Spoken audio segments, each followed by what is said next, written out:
اس قدر گرمی میں میں پسینے سے شرابور تھی۔ گرمی کی شدت نے مجھے سر سے لے کر پاؤں تک پگھلا کر رکھ دیا تھا۔ میں اس انجانے اور ویران سنسان ریلوے اسٹیشن پر بیٹھی تھی۔ یہ ریلوے اسٹیشن بہت ہی عجیب و غریب تھا، اور جس بینچ پر میں بیٹھی تھی اس کی شکل بھی خوفناک قسم کی تھی۔ اس کی بڑی بڑی آنکھیں بنائی گئی تھیں، اور اس بینچ کی بیک سائڈ پر ہی اس کے ہونٹ بھی بنائے گئے تھے، جن سے بے تحاشا خون بہنے کے نشان تھے۔ میرا نام دانیہ ہے۔ میں ایک مڈل کلاس فیملی سے تعلق رکھتی ہوں۔ میرے بابا ایک معمولی سے اسکول ٹیچر ہیں۔ ہم 5 بہن بھائی ہیں، جن میں سے 3 بہنیں اور 2 بھائی ہیں۔ میں اپنے بہن بھائیوں میں سب سے بڑی تھی۔ یہ واقعہ اس وقت کا ہے جب میری عمر صرف 19 سال تھی۔ ڈاکٹر بننے کا مجھے بچپن سے ہی بے حد شوق تھا، اور میرے ابا کا بھی شوق تھا کہ میں پڑھ لکھ کر ایک قابل ڈاکٹر بن جاؤں۔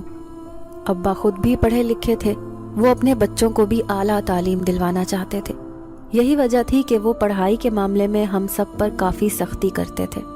میں بھی پڑھائی میں کافی اچھی تھی، اسی لیے میں نے شروع سے ڈاکٹر بننے کا خواب دیکھا تھا۔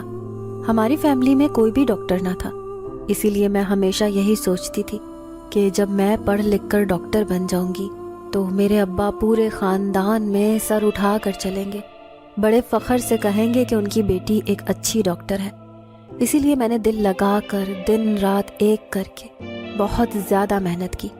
میٹرک تک تو میں اعلیٰ نمبروں سے کامیاب ہوئی، لیکن جیسے ہی میں FSC میں پہنچی، انہی دنوں میری امی کی ڈیتھ ہو گئی۔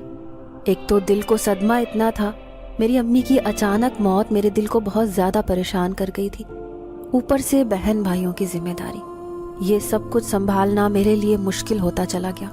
اسی لیے میری پڑھائی میں بھی توجہ کم ہوتی گئی، جس کی وجہ سے میرے مارکس اتنے اچھے نہ آئے۔ انٹری ٹیسٹ میں بھی اچھے نمبروں سے کامیابی حاصل کی، لیکن پھر بھی مجھے پورے پنجاب میں کسی بھی میڈیکل کالج میں ایڈمیشن نہ مل سکا۔ ابا بہت زیادہ پریشان تھے کہ اگر ان کے پاس زیادہ پیسے ہوتے تو وہ مجھے کسی پرائیویٹ کالج سے MBBS کروا دیتے،